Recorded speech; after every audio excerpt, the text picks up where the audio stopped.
obviously, big week coming up for SEC tournament. How are you, I guess, preparing for a team you don't know you're going to face yet between Ole Miss, Georgia, and Florida, obviously? Well, we're assuming the chalk holds true when we play Florida. That's who we'll start preparing for tomorrow. Sunday we had the day off. Yesterday we went through a bunch of stuff, 5-on-0, we lifted, we watched film. Today we're doing shooting with each guy and keeping it really light because we're hopeful that we'll be playing, a long time while we're in Nashville, so we're trying to keep ourselves fresh. Tomorrow we practice here, get on the plane, head up to Nashville. We'll practice up there at Belmont on Thursday and then play the game. We'll be scouting, obviously, the Ole Miss Georgia game on Wednesday night, and then we'll be scouting Florida and whoever they end up playing the ensuing evening on Thursday, and then we'll obviously know for sure by then who we're playing at 2:30 that next day, or approximately 2:30. Probably not much you can say about the two guys that hadn't been said already, but a big day for Reggie to be AP SEC Co-Player of the Year, and Tyson, I think, first in school history to be Sixth Man of the Year and things. Just those two guys. I don't know that anything extra can be said other than what you've said all year long, but what have they meant to this team and just your impressions of the years that they've had? Well, starting with Reggie, it's really nice that AP honored him as co-MVP with Mason Jones from Arkansas, who's in his own right a great, fantastic player.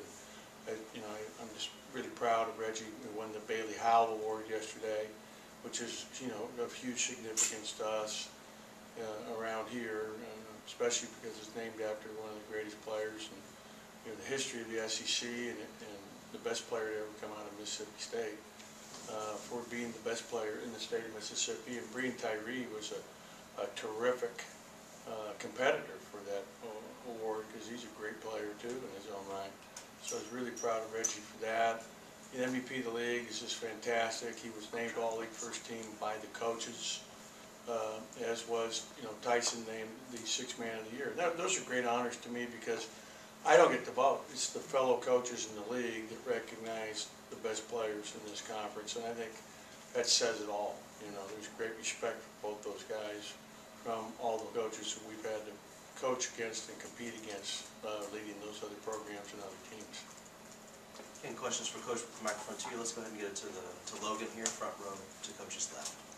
With Tyson getting the Sixth Man of the Year, just how difficult was that, do you think, for a senior to embrace that role, especially coming in, starting most of the season and struggling in conference play, and you brought him off the bench. Most people, or some people could have pouted in that situation, but he seemed like he embraced it and took advantage of it. It really helped us, though. It changed our whole season when that happened, for the better. I thought that, when you look at his minutes, he's still, averaging 27 minutes a game or whatever it is. He's playing starters minutes, finishing games. Balls in his hand at the end of games in many cases at Arkansas, at Florida, at Missouri. Just did a great job closing out contests for us. So he had a terrific year, and when you say Sixth Man, it's just like he's a starter. I think that's how the other coaches viewed it. We're a good team. Be having him coming off the bench for you. We'll go back to Garrett to Coach's round. Considering what's on the line for your team, I'm sure you'll view this as very secondary, but a win Friday would give you 500 career wins. How much would that mark mean to you in your coaching career? The win will give us a step closer to our goal. We got to keep winning. That's great.